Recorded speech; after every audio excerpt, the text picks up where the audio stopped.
আসসালামু আলাইকুম। আমি ছোট সংসার চ্যানেল থেকে আয়েশা আফরিন বলছি। আশা করি আল্লাহর অশেষ রহমতে আপনারা সবাই ভালো আছেন। আলহামদুলিল্লাহ আমরাও ভালো আছি। তো নতুন আরেকটি ব্লগ নিয়ে চলে আসলাম।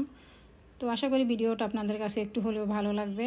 যাই হোক, আজকে এই তো সকাল থেকে ভিডিওটা শুরু করে দিলাম। তো এখন বারান্দায় চলে আসলাম। এই যে তুলসী পাতা তুলে নিচ্ছি। আর আজকে তুলসী পাতা দিয়ে আমি একটু চা করব। আমার গলার বয়স শুনে হয়তো আপনারা বুঝতে পারছেন আমার গলাটা বসে গেছে। এই যে কয়েকদিন পর্যন্ত গরম ছিল প্রচণ্ড, তো এই গরমে ঘেমে ঘেমে গলাটা কেমন যেন বসে গেছে। তো ভাবলাম একটু তুলসী পাতা দিয়ে চা করে খেয়ে দেখি যদি কোনো উপকার পাই। তো এই জন্য একটু তুলসী পাতা তুলে নিচ্ছি। আর আজকে বেশ কয়েকদিন যাবত যে গরম ছিল, তো এখন এই তো 2 দিন যাবত বৃষ্টি হচ্ছে, তো এই জন্য একটু ভালো লাগতেছে, একটু শান্তি পাচ্ছি।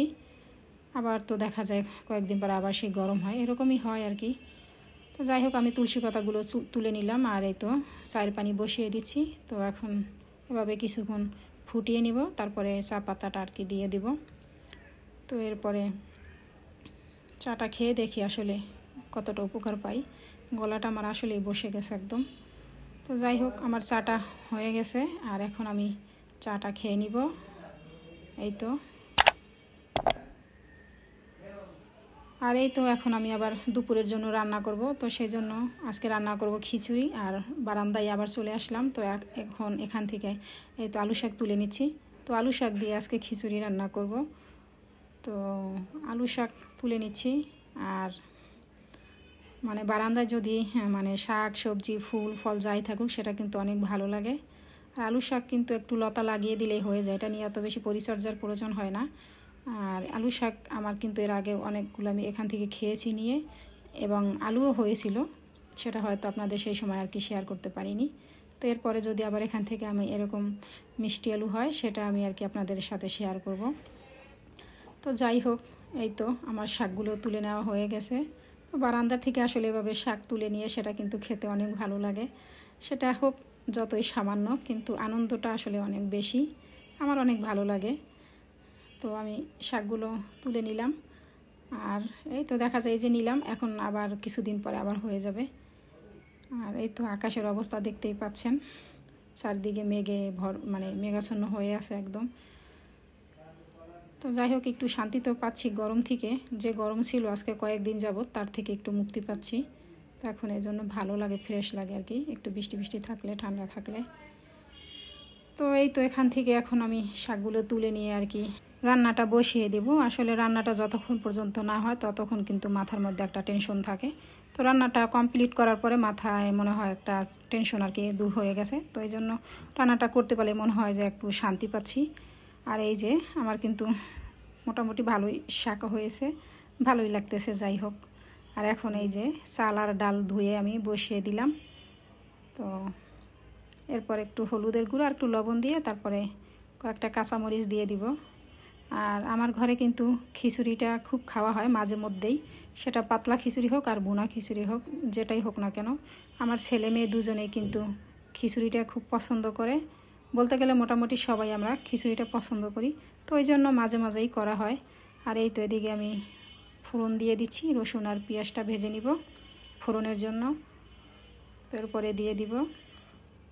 আর আমি খিচুড়িটা এদিকে আমার হয়ে যাচ্ছে, তো আমি এখন এই যে শাকগুলো দিয়ে দিলাম। তো এভাবে শাক দিয়ে খিচুড়ি খেতে, পাতলা খিচুড়ি খেতে কিন্তু ভালোই লাগে। তো আমি মাঝে মধ্যে যখন করি এভাবে কিছু একটা দিই, সেটা সবজি থাক বা শাক থাক, যাই থাক ঘরে আর কি, সেটাই দিয়ে দেওয়ার চেষ্টা করি। তো আজকে এই যে শাক এনে আর কি দিয়ে দিলাম। আর এভাবে শাকটা কিছুক্ষণ আর কি শেষ পর্যায়ে দিয়ে দিলাম, এতে করে এই হয়ে যাবে। আর এখন আমার ফোড়নটাও হয়ে গেছে প্রায়, তো আমি আরেকটু ভেজে নিব, তারপরে ফোড়নটা দিয়ে দিব। আর আমি যেহেতু আজকে পাতলা খিচুড়ি করছি, তো এই জন্য ভাবলাম একটু ঝাল পাতলা একটু পাতলা ঝোল দিয়ে মুরগির মাংস করে নিব, সেটা দিয়ে আর কি খাবো। যাক, ফোড়নটা আমি দিয়ে দিলাম, হয়ে গেছে। এখন একটুখানি নেড়ে চেড়ে তারপর আমি খিচুড়িটা নামিয়ে নিব। আর মুরগির মাংসটাও এটা নামিয়ে তারপরে বসিয়ে দিব। তো এই তো হয়ে গেছে আমার খিচুড়ি। এখন আমি মুরগির মাংসটাও এই যে বসিয়ে দিলাম। তো একটু ঝাল করেই করে নিব, যেহেতু পাতলা খিচুড়ির সাথে খাবো, তো সেজন্য আর একটু আলু দিয়ে দিব। তো আসলে এই যে মুরগির মাংস দিয়ে পাতলা খিচুড়ি খেতে সেটা কিন্তু খারাপ লাগে না। আমি আর কি মাঝে মধ্যেই এভাবে করে থাকি। তো যাই হোক, এখন আমি মুরগির মাংসটা এই যে একটু ঝাল ঝাল করে মানে কষিয়ে নিয়ে তারপর আলুগুলো দিয়ে দিলাম। আর এখন আমি একটু ঝোল দিয়ে দিব। তো ঝোলের পানিটা একটু বেশি করে দিয়ে দিব, যেহেতু আমি পাতলা ঝোল রাখবো সেজন্য। তো এভাবে কিছুক্ষণ আমি একটু ঢেকে রাখবো, এরপরে আর কি সিদ্ধ হয়ে গেলে নামিয়ে নিব। যেহেতু পাতলা ঝোল ঝোল রাখবো তো একটু পাতলাই থাকবে। আর এই তো এদিকে এখন আমি করে নিলাম, মানে রান্নাটা মোটামুটি হয়েও গেছে এই পর্যায়ে। তো এই যে যাই হোক, এখন আমি একটু খেয়ে নিব, ওরা পরে খাবে। তো আমার একটু ক্ষুধা লাগছিল, তো আমি ভাবলাম ওরা পরে খাবে, তাহলে আমি একটু খেয়ে নেই। তো যাই হোক, খেয়ে দেখলাম আসলে অনেক মানে মজা হয়েছিল, খেতে কিন্তু অসাধারণ ছিল, ভালো লাগছিল খুব। হ্যাঁ, যেহেতু মানে খেয়েছি তারপর তো মানে ভয়েস দিছি, তো এই জন্য আর কি বললাম।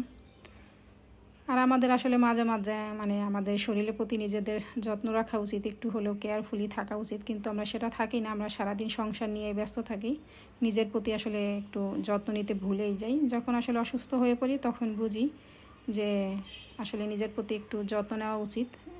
কিন্তু সেটা আমরা বলি ঠিকই, কিন্তু কখনই ওইভাবে আলাদা একটু সময় বের করে যে নিজের প্রতি যত্ন নিব সেটা আসলে করা হয় না। তো আসলে খেয়াল রাখা উচিত সবারই আমাদের। তো যাই হোক, আজ এ পর্যন্তই। আপনারা সবাই ভালো থাকবেন, সুস্থ থাকবেন, আমার জন্য দোয়া করবেন। আল্লাহ হাফেজ।